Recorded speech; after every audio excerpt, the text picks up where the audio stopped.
Hello students, it is my last session under second unit depreciation. So again in this session we'll see some practical problems and solutions. So ಇದು second ಯೂನಿಟ್ನ ಕೊನೆಯ session ಆಗಿರುತ್ತೆ. ಈ ಸೆಷನ್ಲಿ ಎರಡು practical ಪ್ರಾಬ್ಲಮನ್ನು ನೋಡೋಣ. Work out the amount of depreciation for the assessment year 2019-20 from the following particulars: assets, return on value as on 1st April and rate. Office building 13 lakh, office furniture 3 lakh, typewriter 2 lakh, computer 8 lakh. Purchased new computer for rupees 3 lakh in 31st December 2019. Sold office building for rupees 30 lakh and purchased a new building for rupees 60 lakh in 1st February 2020. Purchased books for professional use 1 lakh. Out of this 30,000 worth are annual publication. ಇಲ್ಲಿ ನಮಗೆ annual publication ಏನು ಅಗತ್ಯ ಇಲ್ಲ, ಪೂರ್ತಿ 1 lac ತೊಗೊಂಡ್ರೆ ಸಾಕು, ಯಾಕಂದರೆ ಪೂರ್ತಿ 1 ಲ್ಯಾಕಿಗೆ 40%. Purchased office furniture for rupees 1,20,000 on 10th February. Okay, ಇಲ್ಲಿ ಟೋಟಲಾಗಿ ಎಷ್ಟು ಬ್ಲಾಕ್ ಆಫ್ ಅಸೆಟ್ ಇದೆ ನೋಡಿ. ಆಫೀಸ್ ಬಿಲ್ಡಿಂಗ್ 1 ಬ್ಲಾಕ್ ಆಯಿತು, office furniture 2 block, typewriter 3 ಆಯಿತು ಬ್ಲಾಕ್, ಕಂಪ್ಯೂಟರ್ 4 ಆಯಿತು ಬ್ಲಾಕ್. ಇದು ಬಿಟ್ಟರೆ ಪರ್ಚೇಸಲ್ಲಿ ಎಕ್ಸ್ಟ್ರಾ ಯಾವ್ದಾದ್ರು ಇದೆಯಾ? ನ್ಯೂ ಕಂಪ್ಯೂಟರ್ ಆಲ್ರೆಡಿ ಆಯಿತು, ಬಿಲ್ಡಿಂಗ್ ಆಗಿದೆ, ಬುಕ್ಸ್ ಒಂದು ಎಕ್ಸ್ಟ್ರಾ ಇದೆ. ಸೊ ಟೋಟಲ್ ಎಷ್ಟು ಬ್ಲಾಕ್? 5 ಬ್ಲಾಕ್. ಸೊ 5 ಕಾಲಮ್ ಹಾಕೋಬೇಕಾಗುತ್ತೆ. ಟೋಟಲಾಗಿ 5 block: building, furniture, typewriter, computer, books. Okay, so ಈಗ ಓಪನಿಂಗ್ ಬ್ಯಾಲೆನ್ಸನ್ನು ಮೊದಲಿಗೆ ತೊಗೋಬೇಕು. WDV as on 1st April already ಕ್ವಶನಲ್ಲಿ ಕೊಟ್ಟಿರ್ತಾರೆ, ಅದನ್ನೇ ಬರ್ಕೋಬೇಕು. 13 ಲ್ಯಾಕ್, 3 ಲ್ಯಾಕ್, 2 ಲ್ಯಾಕ್, 8 ಲ್ಯಾಕ್. ಬುಕ್ಸಲ್ಲಿ ಡ್ಯಾಶ್ ಹಾಕಿದ್ದೀವಿ. ಯಾಕೆಂದರೆ ಈ ಸಮ್ಮಲ್ಲಿ ಓಪನಿಂಗ್ ಬುಕ್ಸ್ ಇರಲಿಲ್ಲ, ಬುಕ್ಸ್ ಇಯರ್ ಮಿಡ್ಲಲ್ಲಿ ಪರ್ಚೇಸ್ ಆಗಿರೋದು, ಹಾಗಾಗಿ ಅದನ್ನ ಎಡಿಷನ್ ತೊಗೋಬೇಕು. Add additions, that means purchase. Building 60 lakh purchase ಆಗಿದೆ, ಫರ್ನಿಚರ್ 1,20,000 ಪರ್ಚೇಸ್ ಇದೆ, ಟೈಪ್ ರೈಟರ್ ಏನಿಲ್ಲ, ಆ್ಯಂಡ್ ಕಂಪ್ಯೂಟರ್ 3 ಲ್ಯಾಕ್ ಪರ್ಚೇಸ್ ಇದೆ, ಬುಕ್ಸ್ 1 ಲ್ಯಾಕ್ ಪರ್ಚೇಸ್ ಇದೆ. ಮತ್ತು ಟೋಟಲ್ ಮಾಡೋಣ: 73 lakh, 4,20,000, 2 lakh, 11 lakh, 1 lakh. Next less transfer. ಸೇಲ್ಸನ್ನು ಮೈನಸ್ ಮಾಡೋಣ. ಇಲ್ಲಿ ಯಾವುದೆಲ್ಲ ಸೇಲ್ಸ್ ಇದೆ? ಆಫೀಸ್ ಬಿಲ್ಡಿಂಗ್ 30 ಲ್ಯಾಕ್ ಈ ಸೇಲ್ ಆಗಿದೆ ಅಷ್ಟೇ, ಅದೊಂದು ಸೇಲ್ ಆಗಿರೋದು ಅಷ್ಟೇ. ಆಫೀಸ್ ಬಿಲ್ಡಿಂಗ್ 30 ಲ್ಯಾಕ್ ಬರೀರಿ, ಬಾಕಿ ಎಲ್ಲ ಡ್ಯಾಶ್. ಮೈನಸ್ ಮಾಡಿದಾಗ WDV ಬಿಫೋರ್ ಡಿಪ್ರಿಷಿಯೇಷನ್ ಸಿಗುತ್ತೆ.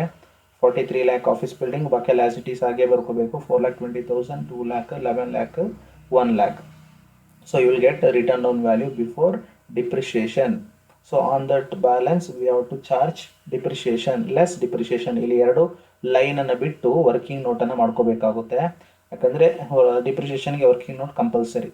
So note on depreciation, first one building ನೋಡಿ. ಬಿಲ್ಡಿಂಗ್ ಇಲ್ಲಿ ಓಕೆ, ಸೊ ಬಿಲ್ಡಿಂಗ್ ನೋಡಿ 43 ಲಕ್ಷ ನಮ್ಮಲ್ಲಿ ಬ್ಯಾಲೆನ್ಸ್ ಇದೆ. ಆ 43 ಲಕ್ಷ ಹೇಗೆ ಬಂತು?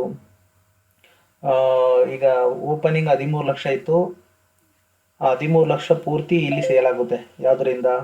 30 ಲಕ್ಷ ಇದೆಯಲ್ಲ, 30 ಲಕ್ಷ ಸೇಲ್ ಆಗಿದೆ. 30 ಲಕ್ಷದಲ್ಲಿ ಆಲ್ರೆಡಿ ಓಪನಿಂಗ್ 13 ಲಕ್ಷ ಪೂರ್ತಿ ಹೋಗುತ್ತೆ. ಅದು ಹೋದರೆ ಇನ್ನು ಬ್ಯಾಲೆನ್ಸ್ ಎಷ್ಟಿದೆ ಸೇಲ್ಸಲ್ಲಿ? ಇನ್ನೂ 17 ಲ್ಯಾಕ್ ಇದೆಯಲ್ಲ, ಆ 17 ಲ್ಯಾಕ್ 60 ಲಕ್ಷ ಪರ್ಚೇಸ್ ಉಂಟಲ್ಲ, ಅದರಿಂದ ಮೈನಸ್ ಮಾಡ್ಕೋಬೇಕು. ಹಾಗಾದರೆ ಬ್ಯಾಲೆನ್ಸು 43 ಲ್ಯಾಕ್ ಆ ಪರ್ಚೇಸಲ್ಲಿ ಉಳ್ಕೊಂಡಿದೆ ಅಷ್ಟೇ. ಈ 43 ಲ್ಯಾಕ್ ಇದೆಯಲ್ಲ, ಅದು ಪರ್ಚೇಸ್ ಮಾಡಿದೆ ಅವಾಗ 43 ಲ್ಯಾಕ್ ಪರ್ಚೇಸ್ ಆಗಿರೋದು. ಡೇಟ್ ಕ್ವಶನಲ್ಲಿ ಕೊಟ್ಟಿದ್ದಾರೆ ನೋಡಿ, ಬಿಲ್ಡಿಂಗ್ ಪರ್ಚೇಸ್ ಏನು 1st February ಅಂತ ಕೊಟ್ಟಿದ್ದಾರೆ, 1/2/2020 ಅಂತ. ಸೊ 50% ಅಷ್ಟೇ, 5% ಹಾಕೋಬೇಕು. ಲೆಸ್ ದೆನ್ 180 ಡೇಸ್ 5% ಹಾಕೊಂಡ್ರೆ ಸಾಕು. ಟೈಪ್ ರೈಟ್ರಲ್ಲಿ ಏನು ಚೇಂಜಸ್ ಇಲ್ಲ, ಓಪನಿಂಗ್ ಮೇಲೆ 15% ಹಾಕಿ. ಆಮೇಲೆ ಮೇಲ್ಗಡೆ right side furniture opening 3 lac ಇತ್ತು, ಅದರ ಮೇಲೆ 10%. ಆಮೇಲೆ ಪರ್ಚೇಸ್ ಇತ್ತು, ಪರ್ಚೇಸ್ ಮಾಡಿ ಲೆಸ್ ದೆನ್ 180 ಡೇಸ್, ಜಾಸ್ತಿ ದಿನ ಆಗಿಲ್ಲ, ಹಾಗಾಗಿ 5% ಮಾಡಿಕೊಂಡ್ರೆ ಸಾಕು. ಆಮೇಲೆ ಕಂಪ್ಯೂಟರ್ ಓಪನಿಂಗ್ 8 ಲ್ಯಾಕ್ ಇರುತ್ತೆ, ಅದರ ಮೇಲೆ 40%.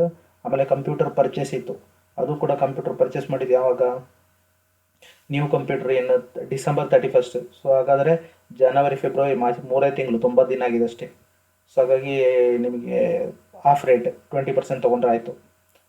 ಆನಂತರ ಮತ್ತೆ ಯಾವುದು ಬುಕ್ಸ್ ಪರ್ಚೇಸ್ ಮಾಡಿದ್ದಾರೆ, ಬುಕ್ಸ್ ಡೇಟ್ ಕೊಡಲಿಲ್ಲ, ಡೇಟ್ ಮೆನ್ಷನ್ ಮಾಡೋದಿದ್ರೆ ಫುಲ್ ತೊಗೋಬೇಕು. 40%, 1 ಲ್ಯಾಕ್ ಇಂಟು 40%, 40,000 ಸಿಗುತ್ತೆ. ಸೊ ಟೋಟಲ್ ಡಿಪ್ರಿಷಿಯೇಷನ್ ಅಲ್ಲಿಗೆ ಇದು ಮೇಲ್ಗಡೆಗೆ ಅಲರ್ಟ್ ಮಾಡಿದ್ದೀರಲ್ಲ, ಇದೆಲ್ಲವನ್ನು ಟೋಟಲ್ ಮಾಡ್ಕೋಬೇಕು. 2,15,000 plus 36,000 plus 30,000 plus 3,80,000 plus 40,000, total 7,01,000. ಈ ಟೋಟಲ್ ಇಲ್ಲಿ ಮಾತ್ರ ಬರ್ಕೊಂಡ್ರೆ ಸಾಕು. ಆಮೇಲೆ ಮೇಲ್ಗಡೆ ಈ ಎಲ್ಲ ಡಿಪ್ರಿಷಿಯೇಷನ್ಸ್ ಇದೆಲ್ಲ, ಇದನ್ನೆಲ್ಲ ಈ ಬಾಕ್ಸಲ್ಲಿ ಹಾಕಬೇಕಾಗುತ್ತೆ.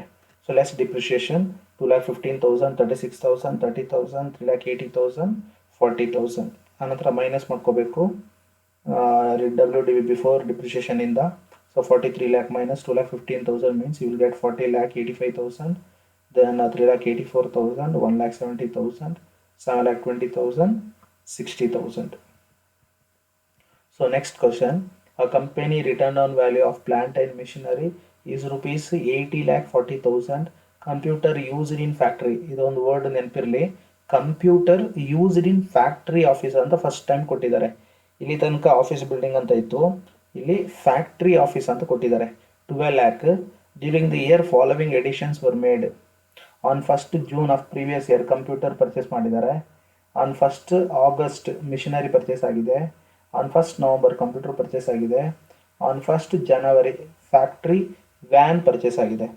ಈ ಫ್ಯಾಕ್ಟ್ರಿ ವ್ಯಾನ್, ಕಾರ್, ಬೈಕ್ ಇದೆಲ್ಲ ಕೂಡ ಯಾವುದು ಪ್ಲಾಂಟ್ ಆ್ಯಂಡ್ ಮಿಷನರಿ 15% ಒಳಗಡೆ ಬಂದ್ಬಿಡುತ್ತೆ. Compute the depreciation and return on value assuming that the factory is situated in backward district of Bihar. ಇದು ವರ್ಡ್ ಒಂದನ್ನು ನೆನ್ಪಿಟ್ಕೊಳ್ಳಿ. ಫ್ಯಾಕ್ಟ್ರಿ ಎಲ್ಲಿ ಸಿಚುವೇಟ್ ಆಗಿದೆ? Backward district of Bihar. So ಇಲ್ಲಿ 4 ಸ್ಟೇಟನ್ನು ಮೆನ್ಷನ್ ಮಾಡ್ತಾರೆ. ಈ 4 ಸ್ಟೇಟನ್ನು ನೆನ್ಪಿಟ್ಕೋಬೇಕು. ಸೊ ಯಾವುದಲ್ಲ ಅಂದರೆ, ಇಲ್ಲಿ ಒಂದು ಆಂಧ್ರ ಪ್ರದೇಶ, ಬಿಹಾರ್, ತೆಲಂಗಾಣ ಆ್ಯಂಡ್ ಬೆಂಗಾಲ್. ಈ 4 ಸ್ಟೇಟಲ್ಲಿ ಈ ಯಾವುದಾದ್ರೆ ಈ ಯಾವುದು ಫ್ಯಾಕ್ಟ್ರಿ ಕೊಟ್ಟಿದ್ದಾಗ ಆವಾಗ ಎಡಿಷ್ನಲ್ ಡಿಪ್ರಿಷಿಯೇಷನ್ ಚಾರ್ಜ್ ಆಗೋದು. ಇಲ್ಲಿ ನೋಟ್ ನೋಡಿ, ಫಸ್ಟ್ ನೋಟ್ ಒಂದು ಕೊಟ್ಟಿದ್ದಾನೆ. Additional depreciation is allowed at 35% if the plant and machinery is installed in backward district of AP, Bihar, Telangana and Bengal. ಅಂದರೆ ಯಾವತ್ತೂ ಎಡಿಷ್ನಲ್ ಡಿಪ್ರಿಷಿಯೇಷನ್ ನಾವು 20% ಚಾರ್ಜ್ ಮಾಡೋದು. ಬಟ್ ಇಲ್ಲಿ ಕಂಪೆನಿ ಆ ಫ್ಯಾಕ್ಟ್ರಿ ಎಲ್ಲಾದರೆ ಈ 4 ಸ್ಟೇಟ್ದು ಬ್ಯಾಕ್ವರ್ಡ್ ಡಿಸ್ಟ್ರಿಕ್ಕಲ್ಲಿ ಏನಾದರೆ ಏನೋ ಇನ್ಸ್ಟಾಲ್ ಮಾಡಿದರೆ ಪ್ಲಾಂಟ್ ಆ್ಯಂಡ್ ಮಿಷನರಿ, ಆವಾಗ ಎಡಿಷ್ನಲ್ ಡಿಪ್ರಿಷಿಯೇಷನ್ ಜಾಸ್ತಿ ಚಾರ್ಜ್ ಮಾಡಬೇಕು. ಎಷ್ಟು? 35% ಚಾರ್ಜ್ ಮಾಡಬೇಕು. ಆಮೇಲೆ ಕಂಪ್ಯೂಟರ್ ನೋಡಿ, if computers are installed at a factory office, ಯಾವತ್ತೂ ಕೂಡ ನಾವು ಎಡಿಷ್ನಲ್ ಡಿಪ್ರಿಷಿಯೇಷನ್ ಬರೀ ಪ್ಲಾಂಟ್ ಆ್ಯಂಡ್ ಮಿಷನರಿಗೆ ಮಾತ್ರ ಚಾರ್ಜ್ ಮಾಡ್ತಾ ಇದ್ದೋ. ಬಟ್ ಅದುವೇ ಎಲ್ಲಿ ಪ್ಲಾಂಟ್ ಆ್ಯಂಡ್ ಮಿಷನರಿಯನ್ನು ಫ್ಯಾಕ್ಟ್ರಿ ಆಫೀಸಲ್ಲಿ ಏನಾದರೂ ಇನ್ಸ್ಟಾಲ್ ಮಾಡಿದರೆ ಆವಾಗ ಅದಕ್ಕೆ ಎಡಿಷ್ನಲ್ ಡಿಪ್ರಿಷಿಯೇಷನ್ನು ಚಾರ್ಜ್ ಮಾಡಬೇಕು. ಎಷ್ಟು? 35%. Okay, computation of depreciation, plant and machinery and computer 2 block ಅಷ್ಟೇ, ಪ್ಲಾಂಟ್ ಆ್ಯಂಡ್ ಮಿಷನರಿ ಮತ್ತು computer. Van plant and machinery ಒಳಗಡೆ ಬರುತ್ತೆ. ಫಸ್ಟ್ ಈ ಓಪನಿಂಗ್ ಬ್ಯಾಲೆನ್ಸ್ ತಗೊಳ್ವಾ. WDV as on 1st April ಅವರೇ ಕೊಟ್ಟಿದ್ದಾರೆ 80,40,000, ಮತ್ತೊಂದು 12 lakh. ಆ್ಯಡ್ ಎಡಿಷನ್ಸ್ ಏನು ಪರ್ಚೇಸ್ ಮಾಡಿದ್ದಾರೆ ಅದನ್ನೆಲ್ಲ ಆ್ಯಡ್ ಮಾಡ್ಕೋಬೇಕು. ಇಲ್ಲಿ ಪ್ಲಾಂಟ್ ಆ್ಯಂಡ್ ಮಿಷನರಿ ಒಂದು ನೋಡಿ, plant and machinery 4 lakh purchase ಆಗಿದೆ. ಇನ್ನೊಂದು ವ್ಯಾನ್, ಫ್ಯಾಕ್ಟರಿ ವ್ಯಾನ್ ಪರ್ಚೇಸ್ ಆಗಿದೆ 8 lakh. ಆಮೇಲೆ ಇದು ಕಂಪ್ಯೂಟರ್ 2 ಕಡೆ ಪರ್ಚೇಸ್ ಆಗಿದೆ ನೋಡಿ, ಒಂದು 1,40,000 ಮತ್ತೊಂದು 80,000. ಇದನ್ನು ಎರಡನ್ನು ಆ್ಯಡ್ ಮಾಡ್ಕೊಂಡಾಗ 2,20,000 ಬರುತ್ತೆ. ಸೊ ಇದೇ 2,20,000 ಇಲ್ಲಿ ಬರ್ಕೊಂಡಿರೋದು ನೋಡಿ ಆ್ಯಡ್ ಎಡಿಷನ್ಸಲ್ಲಿ. ನೆಕ್ಸ್ಟ್ ಟೋಟಲ್ ಮಾಡ್ಕೊಳ್ಳಿ. ಸೊ ಟೋಟಲ್ ಬಿಫೋರ್ ಡಿಪ್ರಿಷಿಯೇಷನ್ ಗೊತ್ತಾಗುತ್ತೆ ನಮಗೆ. ಈಗ ಡಿಪ್ರಿಷಿಯೇಷನ್ ಚಾರ್ಜ್ ಮಾಡಬೇಕು. ವರ್ಕಿಂಗ್ ನೋಟಲ್ಲಿ ನೋಡೋಣ ಹೇಗೆ ಡಿಪ್ರಿಷಿಯೇಷನ್ ಕ್ಯಾಲ್ಕುಲೇಟ್ ಮಾಡೋದಂತ. ಈಗ 2 ಅಸೆಟ್ಗೂ ನಾರ್ಮಲ್ ಡಿಪ್ರಿಷಿಯೇಷನ್ ಮತ್ತು ಎಡಿಷನಲ್ ಡಿಪ್ರಿಷಿಯೇಷನ್ ಕೊಡಬೇಕಾಗುತ್ತೆ. ಈಗ ಪ್ಲಾಂಟ್ ಆ್ಯಂಡ್ ಮಿಷನರಿಗೆ ಮೊದಲು ನಾರ್ಮಲ್ ಡಿಪ್ರಿಷಿಯೇಷನ್ ಆನ್ ಓಪನಿಂಗ್ ಎಷ್ಟಿತ್ತು? 80,40,000 ಇತ್ತು. ಅದರ ಮೇಲೆ 15%, ಯಾಕಂದರೆ ಇದರಲ್ಲಿ ಸೇಲ್ಸ್ ಇಲ್ಲ. ಇನ್ನೊಂದು ಪರ್ಚೇಸ್ ಇತ್ತು, ಒಂದು 1st August ಪರ್ಚೇಸ್ ಮಾಡಿದ್ದು, ಹಾಗಾದರೆ full rate of depreciation 4 lakh into 15%. ಇನ್ನೊಂದು ಪರ್ಚೇಸ್ ಮಾಡಿರೋದು 1st January 2020. ಸೊ ಜನವರಿ, ಫೆಬ್ರವರಿ, ಮಾರ್ಚ್ 3 ತಿಂಗಳಾಗಿರೋದು, 180 ದಿನ ಆಗಿಲ್ಲ. ಹಾಗಾಗಿ ಹಾಫ್ ರೇಟ್ 15 ಆಫ್ ಅಂದರೆ 7.5%. ಆನಂತರ ಎಡಿಷ್ನಲ್ ಡಿಪ್ರಿಷಿಯೇಷನ್ ಚಾರ್ಜ್ ಮಾಡುವ.